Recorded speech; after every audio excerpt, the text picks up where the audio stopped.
I hear the president of the United States say Osama bin Laden. I look at Osama bin Laden, and I thought, how in the world did I get here from Butte, Montana? Hello, what's the crack? What's the story? Welcome back to the channel. Today, we're checking out what happened after SEAL Team 6 killed Osama bin Laden. I've seen the video of the night he was killed. Oh my God. With Obama announcing it, how the whole country reacted. I think there was a game going on. There was a baseball game going on. Was it the Phillies against the New York Yankees? I'm not too sure now. Don't quote me on that. But yeah, it's good to see what actually happened afterwards. And I think this is one of the guys that actually did it. So let's go. We land. Now the other bird had to go to a mountaintop and refuel. They're in the other stealth bird with another 47. They're still coming back. And so it's like, okay, come on, guys. They land. And like no one's hurt. And then bin Laden's over here. The guy that was in front of me to go up the stairs into bin Laden's room, we're like, hey, man, you and I need to talk. And we go over into the corner, and he's like, what the fuck happened on that stairwell? I'm like, it was just down to us. I don't know. I mean, that. And then he looks over to the woman that found bin Laden and said, well, there she is.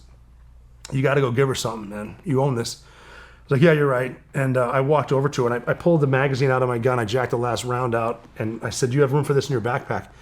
And she said, I think I do. And then I said, well, we have something to show you.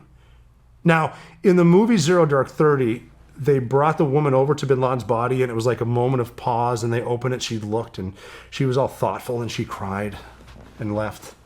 That's not at all what happened. Here's what happened.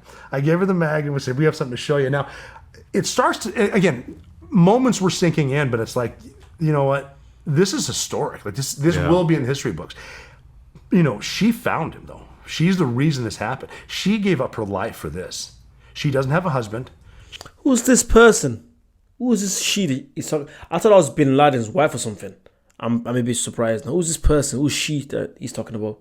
She doesn't have kids, and she's been working on this 20 hours a day for years. And then I'm like, you know, this is like, this could go down with Iwo Jima. But then, as being the arrogant Navy SEAL, I'm like, put the pressure on myself. Shit, I gotta think of something cool to say. So we're walking over to the body, and I thought this would have been good enough. I looked down and I said, is that your guy? And she looked down for a second and went, huh, I guess I'm out of a fucking job. And left. You gotta be shitting left me. At that, yeah. So then McCraven was there. He actually, we're in the process of, we do have some DNA tests. We got a lot of pictures.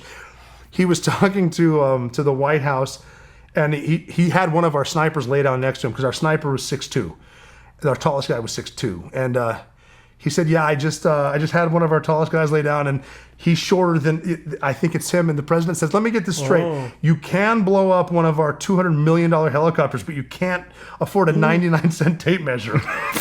So they're doing that. We fly him up to and I remember McCraven just, we're standing there. He came up to me and he kind of just he didn't say anything, but just put his hand on my shoulder like this. So I'm guessing the she was probably one of the girl that I'm talking about was walking with them, trying to find bin Laden all these years. So obviously when I finally found bin Laden, I was like, oh my God, there's no reason for me to be walking anymore, you know. Obviously couldn't find another job. But yeah, just this old story, I feel like it's one of them ones that it stays with you for the rest of your life if you actually partake in the whole incident. Because he just killed the most wanted guy in the world, and you're like, it's right there. And it's like, so this is why everyone is scared. This is the person that's, you know, probably ruined a lot of people's lives. You know, it's such a surreal moment for me anyway. If I was there, I'd be like, I'll probably freeze like, what's going on right now? You know, because this is gonna be made into movies, shows, and a lot of people are gonna write about this for years to come, and you are there witnessing it live. It's such a crazy moment, in my opinion, anyway. And it was like just a fuck yeah moment. Went up to Bagram. I mean, everyone, we're still looking around at each other. Now we got everything laid out. The smart guy, bin Laden's body is laying there. We're laying out all the stuff in order of which room, which floor, which building. And they're going through it. There's a dude doing DNA tests. And we're just kind of standing around. The Army brought in those big green tubs full of breakfast sandwiches. And we have the news on. There's a big TV on. And you can hear it kind of... You can hear it building up, like they know what's happening. Wait, so they actually do their DNA right there after just killing them? just to make sure they kill the right person. That's mad. What? Those out there with people in front of the White House. And our guys are on the phone with the White House, and they're just trying to. The president wants a full count: how many were wounded, how many are killed, what's the total? And we're just standing there. Bin Laden's right here, and I remember everything quieted down. The president is on TV with a red tie, walking down red carpet. Came up very presidential to the podium and said, "Tonight, I can report to the American people and to the world: the United States conducted an operation that killed Osama bin Laden, the leader of Al Qaeda." I hear the president of the United States say Osama bin Laden. I look at Osama bin Laden, and I thought, how in the world did I get here from Butte, Montana? Damn, dude. And that's it. And then we and then here's where it gets cool. I mean, just camaraderie thing is like, we should shower up because we're flying home, and I could use a drink. Where are the fucking Seabees? You're gonna find everything. You're gonna find showers. You're gonna find pizza. You're going to find beer and probably some whiskey. So we went over there, and it was, that's when it started to get a little awkward because they do have the internet over there. We're getting, and everything, SEAL Team 6, Bin Laden, this is going to be bad. But for now, it's going to be good. And actually, the ground force command, when we went back, the ground force commander, who is probably the smartest guy I've ever met, photographic memory, he could operate on an hour's sleep a night and be fine. And he's by the book, but he pulled the point man and me into a room and he poured us a shot and we all took a shot together. And he's like, "Great job, boys." We hop on a plane, we leave, pop an Ambien, which, was awesome. And we slept to Virginia Beach. We landed there, and then it was almost like a scene where there were people waiting for us. Other SEALs were there with a couple buses, coolers full of beer, and cheers and high fives, and then we went to... I feel like for you to even make this team, I feel like this SEAL team of 6, this has to be the elite of elite of elite for you to make the team.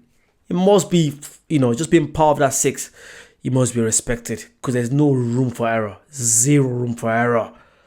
It looks like, this guy's very proud of what he did, because everyone, I feel like for you to be able to do this, you have to be a particular kind of person. Do you know what I mean? I feel like your usual guy, your usual accountant, or your usual, whatever job you do, just can't say, I want to go do this. It has to be a certain kind of person, that want to leave and fight for their country. Wow, crazy, man. To the command, and that was it. And I was like, man, we're going to be the best friends in the world forever. Hey everybody, I'm Sean Ryan. Yeah, actually, what he said at the end there, saying they're going to be best friends, literally, that's stuck to you. That's what people are going to be. That's what you're going to be known for the rest of your life. Now, you could do anything else. You're going to be that guy or the guy that was part of the team that killed Osama. It's crazy, man. Yeah. I like watching videos like this because you don't get to see or get to know about what happened before or after. You just know about the incident. They go in, they kill, that's it. Like, I never knew about, them doing a DNA test. That, which makes a lot of sense. Because what if it was a body double and they probably killed the wrong person. So, yeah. You get to learn a lot of stuff. If you want to see more stuff like this, please comment down below. Like, subscribe, share it with your friends or your enemies. And I'll see you guys very soon. Bye-bye.